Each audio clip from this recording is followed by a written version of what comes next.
एक दिन एक आदमी ने अपनी जिंदगी से परेशान होकर आत्महत्या करने का मन बना लिया। उसको और जीने की इच्छा का कोई मतलब नहीं दिख रहा। उस आदमी ने लास्ट बार भगवान से बात करने की ठानी। उसने भगवान से पूछा, प्यारे भगवान, मुझे कोई एक अच्छा सा कारण बता सकते हो कि आत्महत्या में क्यों ना करूं? भगवान ने जवाब दिया, अपने आसपास देखो, क्या तुम घास और बांस को देख रहे हो?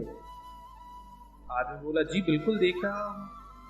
भगवान बोले, जब मैंने घास और बांस के बीज बोए थे, मैंने उनकी बड़ी देखभाल की। मैंने प्रकाश दिया, मैंने पानी सींचा। घास बहुत जल्दी जमीन से निकलकर बढ़ने लगी और जल्दी ही जमीन को हरा भरा कर दिया। लेकिन बांस के बीज से अभी कुछ भी नहीं निकला था। फिर भी मैंने उस पर हार नहीं मानी। मैं लगातार पानी देता रहा। दूसरे साल घास बहुत ही अच्छी और भरपूर हो गई, लेकिन बांस के बीज से कुछ नहीं निकला। मैंने फिर भी उस पर हार नहीं मानी। तीसरे साल भी बांस के बीज से कुछ नहीं निकला। तभी चौथे साल जमीन से एक छोटा अंकुर उभरा। घास के मुकाबले ये कुछ भी नहीं था, यानी यह बहुत छोटा था। लेकिन सिर्फ 6 महीने में बांस 100 फीट तक लंबा हो गया। इसने अपनी जड़ों को फैलाने और मजबूत बनाने में 3 साल लगाए। इन जड़ों ने बांस को मजबूत बनाया और वो दिया जो इसको जीवित रहने के लिए बहुत जरूरी था। भगवान ने आगे और कहा, प्यारे बालक, मैं अपने किसी भी जीव को या रचना को इतनी चुनौतियां ही देता हूँ जो वो सहन कर पाए। क्या तुम जानते हो, अभी जो भी तुम चुनौतियों का सामना कर रहे हो, वो वास्तव में तुम्हें अपनी जड़ों को मजबूत करने के लिए है। मैंने जिस प्रकार बांस की देखभाल नहीं छोड़ी, उसी प्रकार मैं तुमको भी अकेला नहीं छोड़ूंगा। अपने आप को किसी से तुलना मत करो। बांस का घास की तुलना में एक अलग उद्देश्य है, फिर भी वे दोनों जंगल को सुंदर बनाते हैं। तुम्हारा समय भी आने वाला है और मुझे पता है यह जरूर आएगा। तुम बहुत ऊपर उठोगे। उस आदमी ने पूछा, कितना ऊपर मैं उठ सकता हूँ? तो भगवान ने कहा, जितना तुम चाहोगे उतना, और महान बन के मेरी शोभा बढ़ाओगे। वो आदमी वापस आ गया और दुगने उत्साह के साथ अपनी जड़ें मजबूत करके महान बन गया। दोस्तों, आशा है इस कहानी की हर एक लाइन आपकी मदद जरूर करेगी। और याद रखें, कभी हार नहीं माने। कभी नहीं, कभी नहीं, कभी नहीं। याद रखें, ईश्वर हमेशा हमारे साथ है। दोस्तों, कैसी लगी आपको ये कहानी? कमेंट करके जरूर बताएं। और भी बहुत सारी नैतिक कहानियाँ, नैतिक शिक्षा की कहानियाँ, मोटिवेशनल कहानियाँ, अच्छी अच्छी कहानियाँ और प्रेरणादायक कहानियाँ सुनने के लिए हमारे इस चैनल को सब्सक्राइब जरूर करें और हमारे वीडियो को लाइक और अपने दोस्तों के साथ शेयर जरूर करें।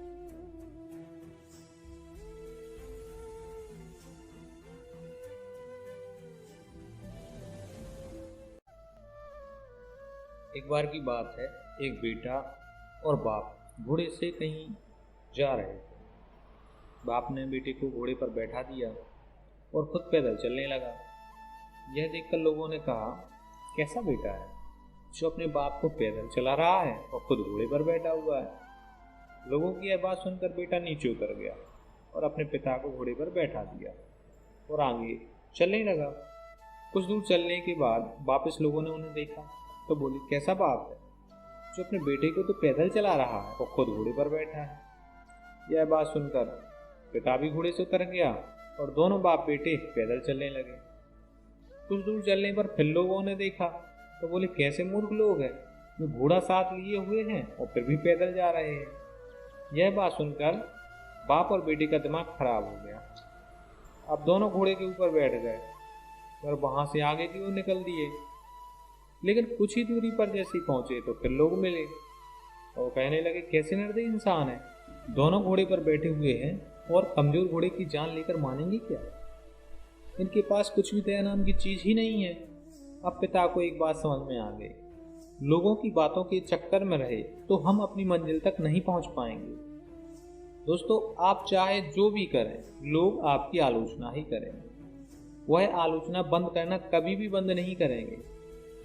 लेकिन हमें जिंदगी में आगे बढ़ना है, ऊंचे मुकाम हासिल करना, तो हमें लोगों के बहकावे में नहीं आना चाहिए, क्योंकि जितने मोह हैं उतनी ही बातें होंगी। इसीलिए हमें अपने सपनों को पूरा करने के लिए जी जान से जुड़ जाना चाहिए। एक गांव में एक धोबी था। उसके पास एक गधा और एक कुत्ता भी। धोबी ने कुत्ते को घर की रखवाली के लिए रखा था और गधे पर कपड़े धोया करता था। धोबी इन दोनों को समय से खाना भी देता था, लेकिन गधे को कुत्ते से जलन होती, क्योंकि गधा सोचता था कि कुत्ते के तो बड़े आराम है और खाना भी आराम से मिल जाता है, जबकि मैं तो दिन रात मेहनत करके भी अपना पेट नहीं भर पाता हूँ। इससे तो अच्छा यह होगा कि मैं धोबी के घर से ही भाग जाऊँ, फालतू में इतनी मेहनत करनी पड़ती है यहाँ। ऐसा सोचकर किसी दिन गधा धोबी के घर से भाग गया। जब गधा रास्ते में जिस भी खेत से घुसता, वहां के रखवाले उसे मारने के लिए दौड़ते। किसी ने भी उसे खेत में चरने के लिए घुसने नहीं दिया।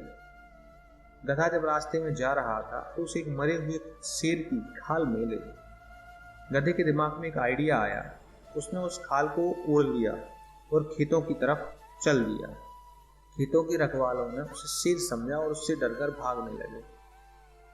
अब गधा मस्त होकर खेतों में चरने लगा। गधा मन ही मन अपनी चालाकी पर बड़ा खुश हो रहा था।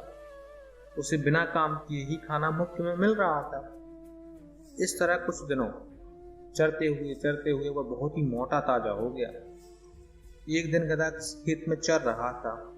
उसे कुछ दूरी पर ही किसी गधे की रेंकने की आवाज सुनाई दी। गधा ने जैसे ही सुना कि मेरी जाति का कोई भाई मस्ती से जोर जोर से रेंक रहा है, तब उसने भी रेंकना शुरू कर दिया और नाचने लगा।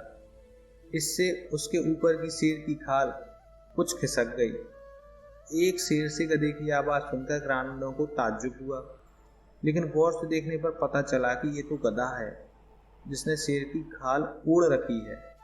अब ग्रामीण लठ लेकर आए। गधा तो मस्ती में मस्त था, उसे तो ग्रामीणों के आने का पता ही नहीं चला। अब गधे की सुताई चालू हुई। ग्रामीणों ने उसे इतना पीटा कि उसको अधमरा कर दिया। थोड़ी देर बाद जब उसको होश आया तो वह अपनी भूल का पश्चाताप करने लगा। वो वापस लंगड़ाता हुआ धोबी के घर चला गया। बाहर कुत्ता बैठा था। कुत्ते ने गधे की यह हालत देखकर पूछा, तुम्हारी यह हालत कैसे हुई? गधे ने अपनी सारी कहानी कुत्ते को सुनाई। तब कुत्ता बोला, केवल शेर की खाल पहनने से कोई शेर नहीं बन जाता। शेर बनने के लिए हिम्मत, बहादुरी और उतना बल भी होना चाहिए। तुम्हें मुफ्त के चक्कर में नहीं पड़ना है, कभी किसी को धोखा नहीं देना है। इस संसार में मेहनत करके खाने वाले ही सुखी रहते हैं। यदि तुम भी मेहनत करके खाते तो तुम्हारी आज यह हालत नहीं होती। गधा अब कुत्ते की बात समझ चुका था, मेहनत करके ही खाने लगा। दोस्तों, भगवान ने जैसा हमें बनाया है हमें उसी तरह रहना चाहिए।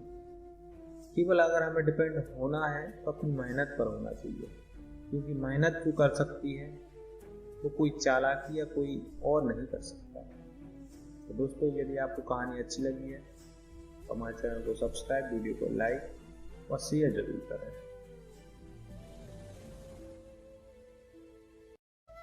रोहित और मोहित बड़े शरारती बच्चे थे। दोनों 5वीं क्लास में पढ़ते थे और एक ही साथ स्कूल भी जाते थे। एक दिन जब स्कूल की छुट्टी हो गई तब मोहित ने रोहित से कहा, दोस्त मेरे दिमाग में एक आइडिया है। तब रोहित ने पूछा, बताओ बताओ क्या आइडिया है? तब मोहित बोला, वो देखो सामने 3 बकरियां चर रही हैं।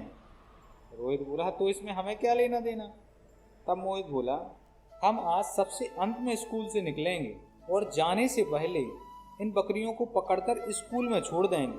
कल जब स्कूल खुलेगा तब सभी लोग इन्हें खोजने में अपना समय बर्बाद करेंगे और हमें पढ़ाई भी नहीं करनी पड़ेगी। तब रोहित बोला, पर इतनी बड़ी बकरियां खोजना कोई कठिन काम तो है नहीं। कुछ ही समय में बकरियां मिल जाएंगी और पढ़ाई हमारी फिर से चालू हो जाएगी। तब मोहित ने हंसते हुए बोला, यही तो बात है, वे बकरियां आसानी से नहीं ढूंढ पाएंगे। बस तुम देखते जाओ मैं करता क्या हूँ।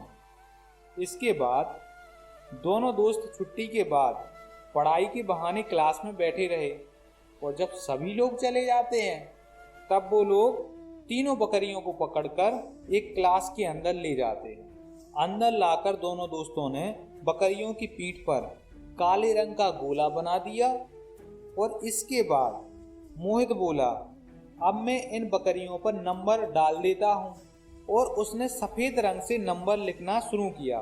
पहली बकरी पर नंबर 1 डाला, दूसरी बकरी पर नंबर 2 डाला और तीसरी नंबर की बकरी पर 4 नंबर डाला। तब रोहित ने आश्चर्य से पूछा, ये क्या किया तुमने? तीसरी बकरी पर तो तुमने 4 नंबर ही डाल दिया। तो मोहित हंसते हुए बोला, दोस्त यही तो मेरा आइडिया है। अब कल देखना, सभी तीसरी नंबर की बकरी को ढूंढते रहेंगे। पूरा दिन निकल जाएगा लेकिन तीसरे नंबर की बकरी मिलेगी नहीं, क्योंकि तीसरे नंबर की बकरी तो है ही नहीं। हमने तो तीसरे नंबर की बकरी पर चौथा नंबर डाल दिया है। तो सभी लोग समझेंगे कि बकरियां तो 4 हैं, क्योंकि उन्हें चौथे नंबर की दिखेगी और पहले नंबर की दिखेगी और दूसरे नंबर की, लेकिन तीसरे नंबर की बकरी किसी को नहीं दिखेगी। इसीलिए पूरा स्कूल कल तीसरे नंबर की बकरी को ढूंढता रहेगा और पूरा दिन निकल जाएगा और हमें पढ़ाई भी नहीं करनी पड़ेगी, क्योंकि तीसरे नंबर की बकरी तो मिलनी ही नहीं है। जब वो है ही नहीं तो मिलेगी कहाँ से? अगले दिन दोनों दोस्त समय से पहले स्कूल में पहुंच गए। थोड़ी ही देर में स्कूल के अंदर बकरियों के होने का शोर मच गया। कोई चिल्ला रहा था, 4 बकरियां हैं, 4। पहले, दूसरे और चौथे नंबर की बकरी तो आसानी से सबको मिल गई, बस तीसरे नंबर वाली को ढूंढना बाकी था।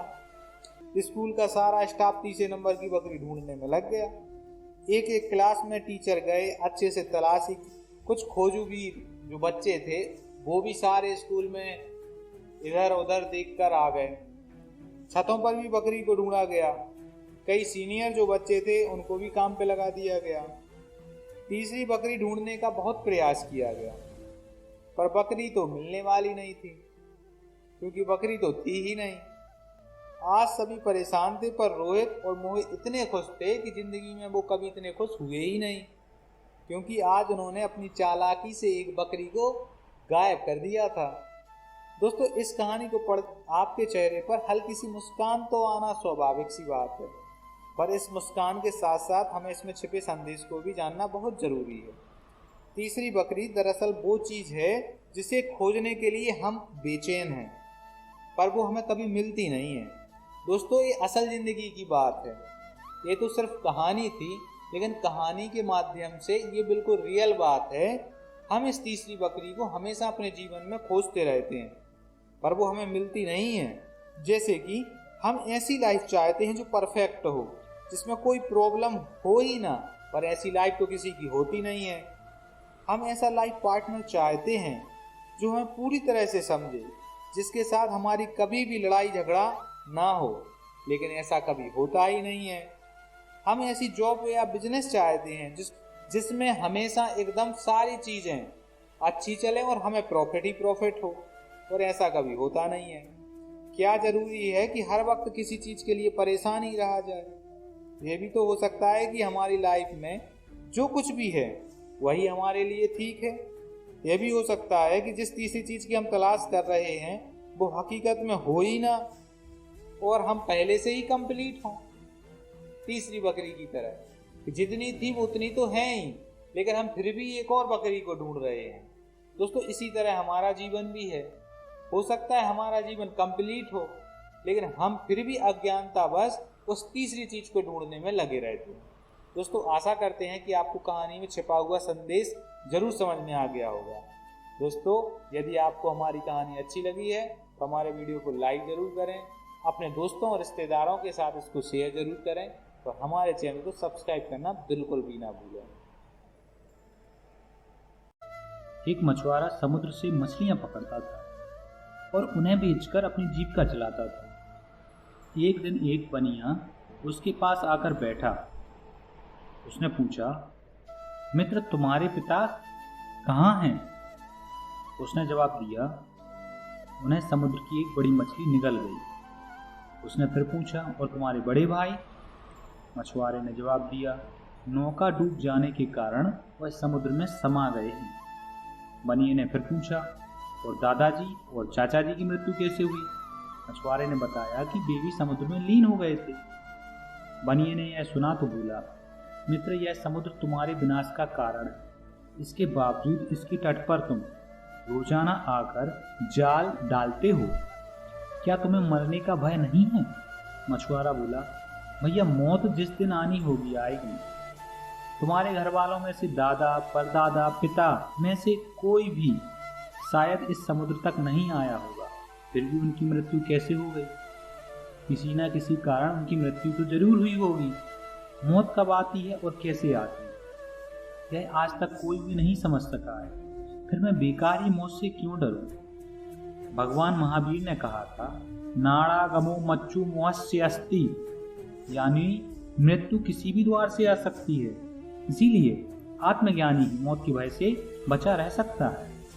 दोस्तों, मौत का भय हमें कभी भी नहीं होना चाहिए, क्योंकि जिस दिन मौत आनी है उसे कोई नहीं बदल सकता। मौत का तो एक निश्चित है कि आनी हर किसी को, और एक दिन आएगी जरूर। तो मौत के भय से हम घर में थोड़ी बैठ सकते हैं। जो हमारे कार्य हैं हमें उनको पूरा करना चाहिए। तो मौत जिस दिन आएगी उस दिन वो आती रहेगी। नमस्कार दोस्तों, आप सभी का स्वागत है। आज मैं आपको एक ऐसी कहानी के बारे में बताऊंगा जिसको सुनने के बाद आपकी लाइफ बदल सकती है। चलिए आपका ज़्यादा समय ना जाया करते हुए इस कहानी को शुरू करते हैं। दोस्तों, एक बार की बात है, काफ़ी सारे तीर्थयात्री किसी तीर्थ स्थान पर दर्शन करके आ रहे थे। पहाड़ी इलाके में बस सफ़र कर रही थी। जैसे ही कुछ वक्त बीता तो आसमान से धमाकेदार आवाज़ के साथ बिजली कड़की। बस में बैठे सभी यात्रीगण सहम गए। उन्हें डर लगने लगा कि क्या पता कि यह बिजली हमारी बस के ऊपर ना गिर जाए। थोड़ी देर रुक करके कुछ ही देर बाद ड्राइवर ने बस को आगे बढ़ाया, लेकिन कुछ देर बाद वापस यही घटना घटी। धमाकेदार कड़ाके की आवाज के साथ एक बार फिर बिजली कड़की। इस बार ड्राइवर ने बस पूरी तरह से रोक दी और बस के अंदर आ गया। यात्रियों के पास उसने कहा कि देखो, इस बस में एक इंसान ऐसा बैठा है, ऊपर वाला उसे अपने पास बुलाना चाहता है, इसलिए 2 बार बिजली गिरते गिरते बची है। अब हम उस इंसान का पता कैसे लगाएं? ड्राइवर ने कहा कि सामने में 50 मीटर दूर पेड़ दिख रहा है। हमको क्या करना है कि बारी बारी से सबको उस पेड़ को छू करके वापस आना है और वापस अपनी सीट पर बैठ जाना है। जो भी वह इंसान होगा उसको ऊपर वाला ऑटोमेटिक अपने पास बुला लेगा। सिलसिला शुरू हुआ। बारी बारी से सभी लोग पेड़ को छू कर आने लगे और अपना स्थान ग्रहण करने लगे। लेकिन जब आखिरी में एक इंसान बचा, सबको लगा कि भाई यही वो इंसान है जिसकी वजह से हमारे साथ इतनी प्रॉब्लम आई थी। अब वो गया और जैसे ही उसने पेड़ को टच किया वैसे ही बस पर बिजली गिर चुकी थी और बस में बैठे सारे लोग ऊपर वाले को प्यारे हो गए। और वह सारे लोग यही सोच रहे थे कि सिर्फ एक इंसान की वजह से हमारी जान को खतरा है, जबकि उस इंसान की वजह से उनकी जान बची हुई थी। यानी कि वह एक आदमी था जिसने इतने अच्छे कर्म किए हुए थे, जिसकी वजह से सारे जो यात्री थे वो बचे हुए थे।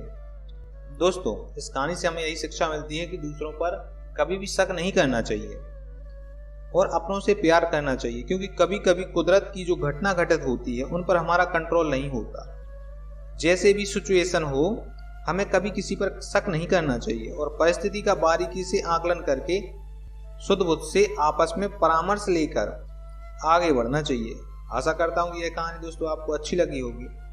आप चाहते हो कि आपको इससे बेहतर कहानियाँ मिले, तो दोस्तों आप इस चैनल को सब्सक्राइब करें और वीडियो को शेयर भी करें।